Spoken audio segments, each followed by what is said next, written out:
नमस्कार। आज है 10 अप्रैल और आपको बता दें कि बहुत जल्द ही पंचायत चुनाव की घोषणा होने वाली है और साथ ही साथ आगामी विधानसभा चुनाव भी आने वाले हैं। तो चुनावी सरगर्मियां कुछ तेज़ हो गई हैं और घर पे ही मौजूद था। उसी बीच में हमारा हालचाल लेने के लिए हमारे साथी आ चुके हैं। इनका परिचय भी आपसे हम करवाते हैं और साथ ही साथ आपको एक खुशखबरी भी दे देंगे कि क्योंकि हमारे भाई साहब ने एक ऐसी उपलब्धि हासिल कर ली है जनता की सेवा करते-करते, क्योंकि एक ऐसे परिवार से है, गरीब परिवार से, कोई बहुत बड़े राजनीतिक घराने से नहीं है। बहुत लंबी चौड़ी फौज लेके नहीं चलते हैं, ये अकेले आज हमसे मिलने आए थे। तो चर्चा ही होने लगी तो मैंने कहा आप लोगों को भी सूचित किया जाए कि अपने क्षेत्र में ऐसे भी लोग हैं, जो कि लोगों की दुःख दर्द को समझते हैं। वहीं कुछ लोग ऐसे हैं जो कि अभी तक लोगों ने फ़ोन करके हाल-चाल भी नहीं लिया है। तो चलिए देर न करते हुए परिचय करवाते हैं इनसे और इनकी उपलब्धियों के बारे में बताते हैं और इनकी जो शिक्षा-दीक्षा है या किस बैकग्राउंड से है, पूरा आपको विस्तृत से देते हैं। तो भैया स्वागत है आपका हमारे चैनल पे। धन्यवाद भैया आपका। और सबसे पहले तो मैं जय भीम, जय भारत। और 14 अप्रैल को डॉक्टर भीमराव अम्बेडकर जयंती की हार्दिक बधाई, शुभकामनाएँ हमारे सभी विधानसभा फूलपुर पवई जनपद आजमगढ़ के। और मैं आप लोगों का एक छोटा सिपाही और कार्यकर्ता हूँ। मैं 2004 से राजनीति में हूँ।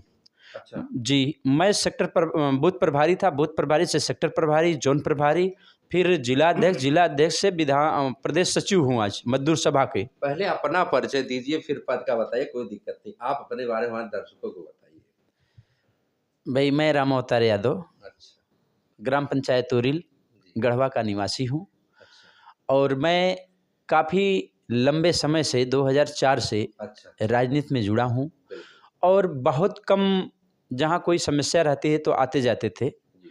लेकिन तो मेरा एक और लोगों की तरह बहुत ज़्यादा फ़ौज लेके बहुत ज़्यादा हू-हा करना, ये सब मेरा धर्म नहीं था। बिल्कुल। बहुत नपे-तुले लोग जो मित्र थे वहीं चौक-चौराहे पे आना-जाना या कोई शादी-विवाह, कोई मरने-जीने पे मैं आता-जाता था। सही बात। और मैं 2017 में आवेदन किया था विधानसभा फूलपुर पवई में, अच्छा। तो उसमें टिकट नहीं मिला। अच्छा, विधानसभा की? जी, विधानसभा के लिए हमने उस समय जो है कि आवेदन किया था, फार्म भरता है, तो उसमें नहीं मिला। अब फिर मैं 2027 में, इसके पहले हमारे राष्ट्रीय अध्यक्ष जी अभी सर्वे करवाए थे।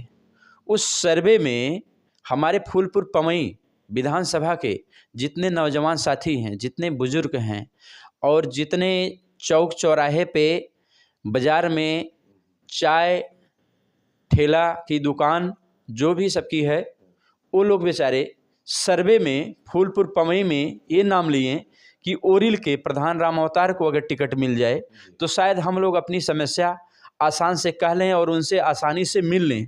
और आज के डेट में आपसे बता दें भैया कि खैर मैं भी तो प्रधान हूँ, लेकिन कुछ लोग पद पाके, जब पद मिल जाता है जिनको, तो वो लोग अपने आप को पता नहीं क्या समझने लगते हैं कि जनता से मिलना जुलना कम, जनता को जो समस्या लेके आती है उस पे खड़े नहीं उतरते। तो इसीलिए मैं जो है बहुत संघर्ष किया हूँ भाई साहब। और राजनीति में भी लाठी डंडा से ले खाया हूँ बहुत काफ़ी। अच्छा। जी, बहुत काफ़ी खाया हूँ। और संघर्ष इतना किया हूँ कि मेरे ही जितने चाहने वाले हैं वो लोग जानते हैं कि राम अवतार कितने दिन से, 2004 से मैं राजनीति में हूँ, आज 2026 चल रहा है। अब समझ लीजिए कि 2004 और 2026 24 साल लमसम राजनीति में हो गया। और 24 साल में अब हम लोग की उम्र जो है, मैं जब सांसद नहीं थे तब हमारे राष्ट्रीय अध्यक्ष जी से संबंध था, परिचय था। और अब आज 35-36 साल उम्र हो रही है, तो अब हम लोग भाई टिकट नहीं मांगेंगे तो कब मांगेंगे।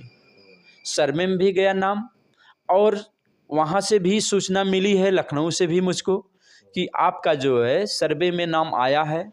और मेरे पार्टी के कई ऐसे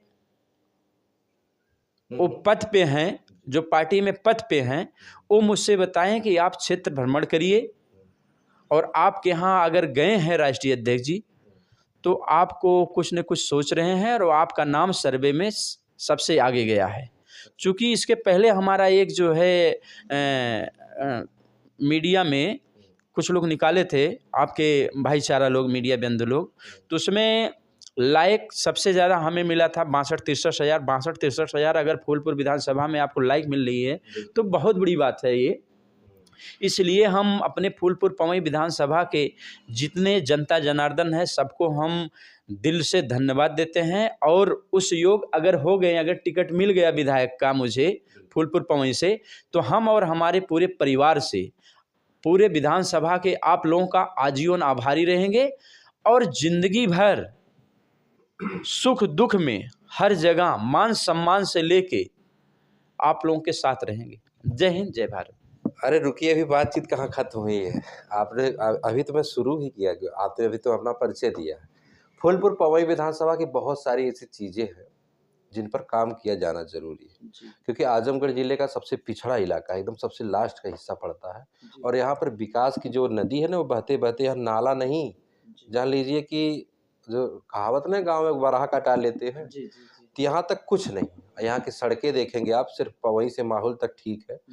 माहौल से फूलपुर अगर आपको जाना हो तभी भी वो हाल है कि आप 20 की स्पीड से मोटरसाइकिल नहीं चला सकते। वही हाल फूलपुर से लाहीडीहा का है, वही हाल मिल्कीपुर पवई वाला हाल है, मित्तूपुर वाला, वही पवई से खैरुद्दीनपुर वाला जो सरायपुल का है। कलान में भी थोड़ा सा बहुत बना था, लेकिन फिर भी देखिए वो उखड़ने लगी थी। एक समस्या सड़क की, दूसरा स्वास्थ्य सुविधा ऐसी है यहाँ पर, दवाएं का आपको पता ही नहीं है ना। तो इन सब चीज़ों पे, स्वास्थ्य, शिक्षा क्या पता है आपको? शिक्षा ये है कि बस किसी तरह से राम भरोसे चल रही है ना। तो बहुत सारी चीज़ों पे काम करना बाकी है। और सबसे ज़्यादा, सबसे बहुत विकट समस्या यहाँ की जो है, यहाँ के लोगों का पलायन। देखिए भाई, मेरा जो सलाह है, जो नीचे से मैं राजनीति करके आज उस जगह पे जा रहा हूँ, अगर मुझे मौका मिला, मैं विधायक बना, तो ये तो जाहिर सी बात है पत्रकार महोदय कि आप तो ये सही बात उजागर कर रहे हैं कि रोड नाहरपुर गोधना से लेके और इधर आपके सुम्हाडी चकिया तक जो रोड सीधे नाहरपुर कहीं आता है, ये भी रोड एकदम टूटा हुआ है। और रोड आपका वहीं गोधना से लेके, ओरिल से लेके और बिलार माऊ तक, ये एकदम पूरा रोड टूटा हुआ है, खराब रोड है। रोड की तो बात मैं भी कहूँगा कि हाँ, रोड जो है नहीं बन रहा है, लेकिन मुझे मौका मिलेगा तो रोड से लेके, स्वास्थ्य विभाग से लेके, दवा से लेके और पानी से लेके, हर चीज़ के लिए एकदम ज़मीन पे मैं उतरूँगा और ये दिखाऊंगा कि हाँ भाई, कोई युवा अगर प्रधान होगा, कोई युवा विधायक होगा, तो वो धरातल पर कितना उतर के कितना काम दिखाएगा। और सबसे बड़ी बात ये है कि आज ये कहना तो आपका सही है कि भाई, अगर कोई भी व्यक्ति हो, अगर काम नहीं करेगा तो कहने वाले तो कहेंगे और सुनना पड़ेगा। सुनने के लिए बहुत ज़्यादा क्षमता होना चाहिए, चूँकि आदमी इच्छा लेके अपना जाता है कोई भी विधायक से, कोई भी सांसद से, तो वो अगर उनको ही उनकी बात पे उल्टा सुना देते हैं तो ये ऐसा नहीं करना चाहिए।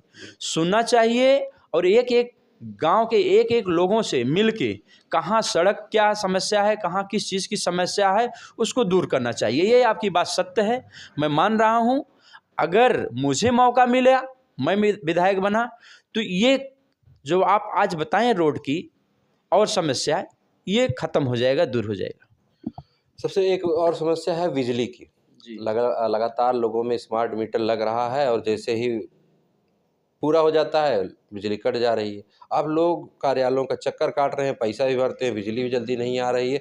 सबसे बड़ी समस्या यही है, और जबकि ये स्वैच्छिक है, लेकिन लोग ज़बरदस्ती लगा रहे हैं। जी देखिए, अब इसमें भैया मीटर जो लगा रहे हैं और इसके हम लोग, आप लोग जैसे मीडिया भाई होते हैं, सच बात रखने के लिए, दिखाने के लिए, अगर समस्या हो रही है तो आप लोग सच दिखा रहे हैं। आप लोग के जरिए हम लोग भी अगर सूचना मिलता है, हम लोग बताते हैं, तो इस बिजली विभाग के अधिकारी से बात किया जाएगा कि लाइट बराबर दिया जाए और जो भी कोई समस्या हो उसको दूर करें।